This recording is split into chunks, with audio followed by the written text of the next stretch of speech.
Hi everyone, welcome. This is episode 17. I know earlier I had posted that I wasn't going to record an episode today, but I ended up having more time to spare than I thought I would this afternoon. So I'm going to try and put out this episode as soon as I'm done recording it. I'm probably going to fly through the topics because I always say that I'm in a hurry and that I need to make a short video. And then it ends up being 40 minutes long. But today I am going to try and actually get through these quickly because I have a very limited time window to get this done. And I took advantage of it, so here we are. I also hope that my lights don't turn off. I think that they're on the verge of the batteries dying, so it might get really boring and ugly behind me, and I might suddenly blend into the wall. We'll see. If, before we get started, anyone wants to follow along and see the things that I post, I am on Instagram, and I am on Twitter at fearmeitsbre. You can subscribe to this YouTube channel and you can share it, or you can never look at it again if you don't like what you see and you hear. Sorry. Man, I've been in a hurry, so I'm kind of like, whew. So. Okay. We have today, the reason I wanted to jump on and at least get through this, two topics that I find pretty interesting. And then we have one topic that I just kind of was like, all right, that's funny. We'll roll with that too. The first topic's going to be about Viktor Bout, the merchant of death who we traded Brittany Griner for, was it like half a year ago now? I always forget timeline wise when these events happen, like the Brittany Griner, Viktor Bout prisoner exchange. Like, whoa, that was really that long ago? Because in my mind, it's like, oh, that was such a big deal. It feels like it was just a week or two ago. But, you know, it's been a while. It probably says in the article. Viktor Bout had a warning for Donald Trump, which was very odd. Like, very odd. And then we're also going to talk about Alvin Bragg has decided to sue Jim Jordan for interference in the Trump case because Alvin Bragg will stop at nothing because his charges are bogus. He will stop at nothing to fulfill his campaign promise that we will get Donald Trump. And then John Rich has had something to say about, country musician John Rich has had something to say about the Dylan Mulvaney Budweiser controversy. And normally I bring up Dylan Mulvaney and we are subject to Dylan Mulvaney because of that. But today I'll read the Daily Wire article about it because we like John Rich here much better than we do Dylan Mulvaney. So let's highlight him over Dylan in the topic at least. So without further ado, the first time I tried recording this, I had to restart because I messed up and it just went terribly. So we're going to start over again. And here we are. We'll jump right into the Viktor Bout story from Newsweek. Down here. Domino's ad. Don't do it, Brie. All right. So Russia's merchant of death warns Donald Trump that his life is in danger. Interesting. I'm going to play it. I'm going to turn my audio down so that I can play it without an echo so I don't drive everybody crazy. So just bear with me 1 second.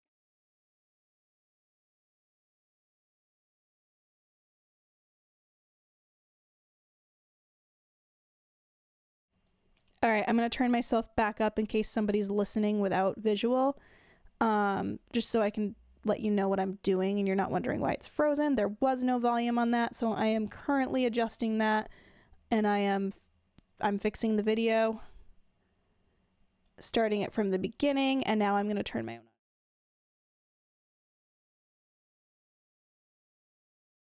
Пусть Бут докажет патриотизм к родине, вот Антон Иванович пишет нам. Пусть Бут докажет патриотизм к родине, вот Антон Иванович пишет. I should have known. It is in Russian. I didn't think about that. So you've heard some Russian voices here.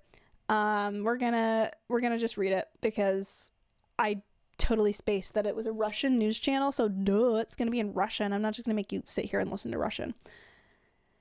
All right. Russia's merchant of death offered Donald Trump asylum in Russia this week, saying he believes the former president's life is in danger if he remains in the United States. Because Donald Trump would be so much safer in Russia. In an interview on a Russian state TV channel, Viktor Bout, an international arms dealer made infamous after his portrayal by Nicolas Cage in the 2005 film The Lord of War, told a reporter he had sent a telegram to Trump warning him of an imminent threat to his life and urging him to flee to Russia for safety. The threat against Trump's life, Bout suggested, is not from an assassin or some unknown plot against him. Instead, he said it comes from Trump's own government and is a result of the Manhattan District Attorney's probe of allegations that Trump falsified business records to hide a hush money payment to former adult film star Stormy Daniels before the 2016 election. Why are there teeth? Trump was arraigned this week on 34 counts related to that charge. He has denied all wrongdoing in the case, as well as the affair that Daniels claims that they had. So here's an image of Viktor Bout with his very thick comb mustache, and then we all know Donald Trump. What a flattering image of him they've chosen. Jeez. The legal process, which has now begun in New York, won't just end in Donald Trump being convicted and barred from the 2024 election, Bout said on the Russian 24 news channel. Most likely, he will simply be eliminated there, he continued.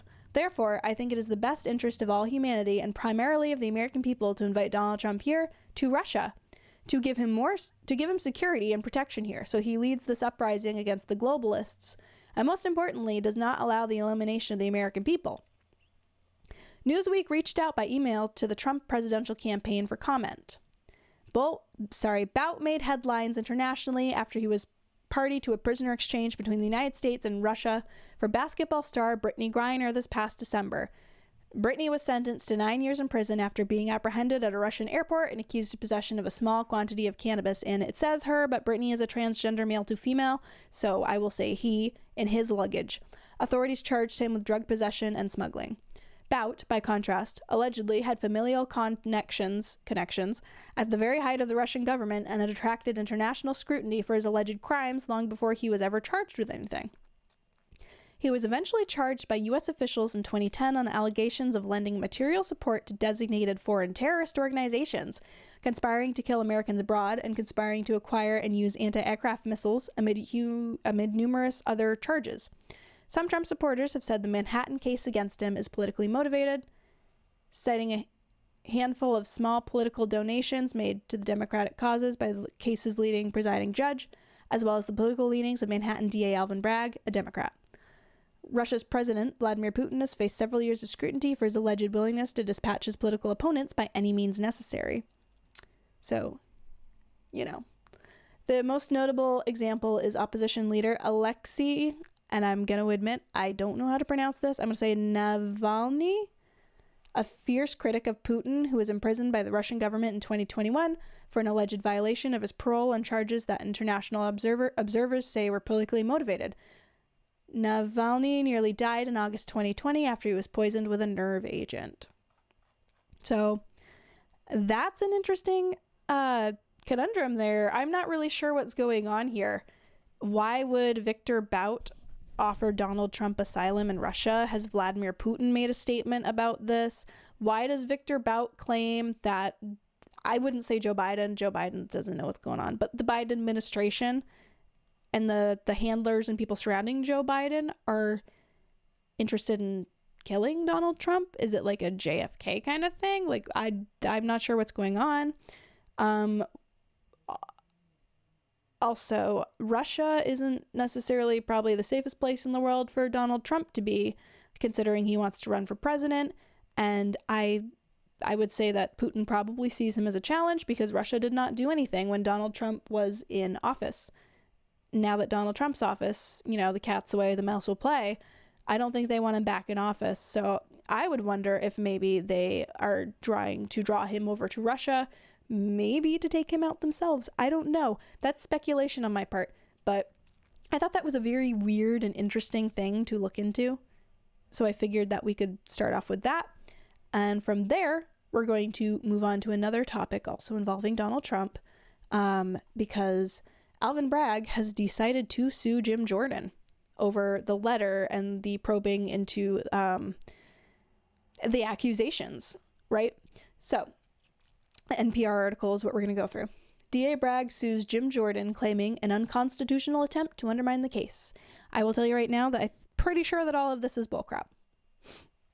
The New York prosecutor who's pursuing criminal charges against former President Donald Trump says a Republican-led congressional committee is trying to interfere with his case. Manhattan District Attorney Alvin Bragg alleges an unconstitutional attempt to undermine his investigation and is suing Jim Jordan, the Republican chairman of the House Judiciary Committee, for what he says are Jordan's attempts to influence an active New York State prosecution. Bragg says Jordan has launched a campaign to intimidate and attack him, and that Jordan is demanding confidential documents that are highly sensitive and belong to local prosecutors. In the filing, he says it goes against Supreme Court precedents for Jordan, a member of Congress, to demand those documents. The House Judiciary Committee and Bragg have been sparring since it became clear that Trump would be indicted. In recent weeks, before the former president was indicted, Jordan and 2 other Republican House committee chairmen sent a letter to Bragg asking for documents and testimony related to the Trump investigation. The members called Bragg's investigation politically motivated and an abuse of power. Bragg's office responded with a letter defending its work and said that Congress does not have the oversight of state prosecutors. The letter said the information Jordan was asking for at the time was confidential about a pending crime investigation. I believe that Jim Jordan, we read that letter a few episodes ago, and Jim Jordan just wanted to know, okay, what are the charges? What are you trying to convict Donald Trump of here? Because we know that it has nothing to do with the fact that he potentially slept with a porn star. Like, what is the deeper thing here? And I guess that he is not allowed to be privy to that information. Trump wasn't even told what he was being accused of for the longest time, which is a direct violation of the Constitution. When you are being charged or you are being held on trial for something, they cannot withhold from you what you are being held on trial for. Then Trump's unprecedented indictment came. Bragg's office charged a former president for the first time, and Trump pleaded not guilty. 2 days after Trump's arraignment in New York, Jordan and the House committee subpoenaed a former attorney in Bragg's office, Mark Pomerantz, who wrote a book that was critical of Bragg's legal judgments. Now, with this lawsuit, Bragg is hitting back at the committee, suing to block Pomerantz from testifying. He said Congress has no power to investigate local prosecutors, and that subpoena violates state sovereignty and is politically motivated. So all of this is just a big political game for everyone, I guess, where everyone's just like, nah, it's like Oprah, and you're politically motivated, and you're politically motivated, and you're politically motivated, is what I'm just picturing here in this big fight. In the lawsuit against Jordan,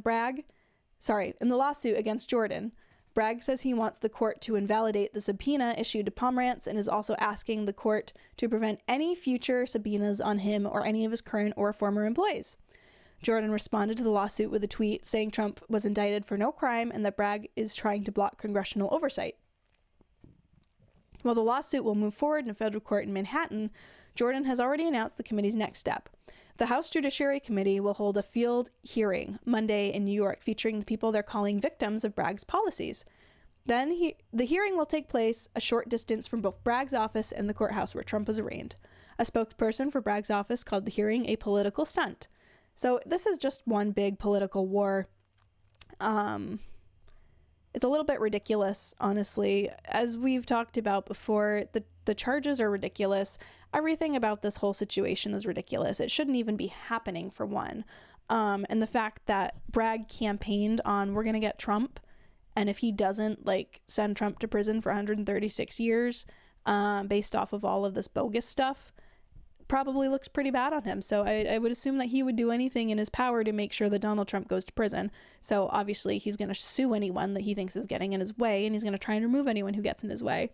Alvin Bragg is a very corrupt man. It sounds like he has hurt a lot of people, and I would not expect any less from somebody like him. So we'll watch that and we'll see what that does. Sorry to have jump right back into all the Trump stuff, but I thought the Viktor Bout thing was interesting. The Alvin Bragg update was interesting. And then we're going to look at real quick that last thing, which is a Daily Wire article. Like I said, we're kind of keeping it brief today. And I feel kind of weird uploading this because it's going to be so short in comparison to the other things that I have uploaded. But maybe that's a good thing. Maybe it's nice to have just a quick video today. So I got to pull up that Daily Wire article. I had everything pulled up and then I had audio issues, so I'm really hoping watching this that the sound is matching the lip movement, because it wasn't for the longest time. I exited OBS and it looked like it was working again, but because I exited OBS, I had to reset everything here. So, all right. John Rich says cases and cases of Bud Light piling up at his Nashville bar after the Dylan Mulvaney partnership. John Rich, my son right now loves the song Progress. We were listening to that in the car today. And then he also likes, what's the one he did with Tom McDonald? It's new. End of the World. They're great. Look them up. Just look them up. Country star John Rich said cases and cases of Bud Light have been piling up at his Nashville bar in an Anheuser-Busch announcement. After Anheuser-Busch announced its partnership with biological male transgender activist Dylan Mulvaney. During the 49-year-old singer's appearance in Fox News' Tucker Carlson Tonight on Monday, Rich told the host that Bud Light used to be his bar's most popular beer, but ever since Mulvaney revealed a deal with the brand, patrons have stopped ordering it. I think the customers decide. Customers are king, said Rich. Our number one selling beer up until a few days ago was, guess what, Bud Light. That was the number one beer. We got cases and cases of it sitting back there. But in the past several days, you're hard-pressed to find anyone ordering one, he added. So as a business owner, I go, hey, if you aren't ordering it, we got to put something else in there. At the end of the day, that's capitalism, right, Tucker? That's how it works. It's their right to market it however they want, Rich continued. They're making a bet that this is going to sell more product. And what's happening, Tucker, is people that have been loyal to brands for decades and decades are finding it hard to stay loyal to them. So they start hunting down other brands they can go and support. And there are tons of up-and-coming American brands out there that are flooding too, kind of like mine. The Amazed hitmaker recently made headlines when he joined fellow musician Travis Tritt and Kid Rock in boycotting the brand over the Mulvaney partnership. And then on the flip side, you have The Offspring have decided to only serve or like double down on serving Budweiser products at their concerts because I guess they stand with the trans community or something. Rich tweeted, what beer should my bar, Redneck Riviera, in Nashville replace Bud Light with? His comment followed Tritt, who went even further and announced he would be deleting all Anheuser-Busch products from my tour Hospitality Rider. I know many other artists who are doing the same. Kid Rock also posted a video on Twitter showing himself shooting several cases of Bud Light. Grandpa's feeling a little frisky today, the 52-year-old singer captioned the post. Let me say something to all you and be clear and concise as possible. F Bud Light and F Anheuser-Busch. Have a terrific day. So, yeah, this is really blowing up in the face of Bud Light. And from what I've seen, it looks like it was right before the Dylan Mulvaney partnership happened, whoever was in charge decided that they wanted to move away from the typical frat boy branding that kind of feels like it goes along with the brand, I guess, because it's a cheap beer. It's easy for college kids to get a hold of. It's something that they're able to afford. So they'll get it and they'll get drunk. And it's that's kind of the thing is Bud Light, college. And I think that they were trying to target that audience, trying to target a younger audience. I've heard people talk about how it's kind of inappropriate to have Dylan Mulvaney. I mean, it's inappropriate in a lot of ways for Dylan Mulvaney to be advertising this for a lot of reasons. But Dylan Mulvaney, creepily enough, caters and advertises himself to the younger generation. So it just shows that, okay, Bud Light, are you trying to advertise to the younger generation, younger than 21? Are you trying to get kids to drink this? Because this doesn't make any sense whatsoever. So it's nice to see their sales are falling. Dylan Mulvaney is kind of the face of everything right now, and it's really just frustrating because I feel like you can't purchase a product right now and just you turn around and it's like, Dylan, hello. So I know for a fact he's done stuff with Tampax. He's done stuff with Native, which I've used their deodorant before. They're a natural deodorant brand. He's obviously done stuff with Anheuser-Busch, Bud Light. He's also doing stuff with Olay Skincare right now. So there really has... EOS. It's like a shaving... is it natural? I'm not sure. EOS is typically marketed toward women. Shaving, those weird egg-shaped lip balms everyone was obsessed with in 2012. I had one. EOS, that brand is, I guess, Dylan Mulvaney is the face of them. There's just really not a brand he has not infected with his presence. So I say, unless you live where I do, because honestly, where I live, it's a lot of college town. So a lot of the places around here that are local, unfortunately, also are into this gobbledygoo. But if you can find local places that support your values, definitely go there instead, and definitely leave the Anheuser-Busch products on the shelf. And this is only a 20-minute video. That is crazy. I'm going to try and come back on again tomorrow. I hope everyone has a great afternoon, and I will see everybody ideally tomorrow afternoon. Tomorrow's Thursday, right? So we will try and get a 4th video out this week. I don't think I've done that yet, so let's see if we can make that happen. All right. Have a great afternoon, everyone.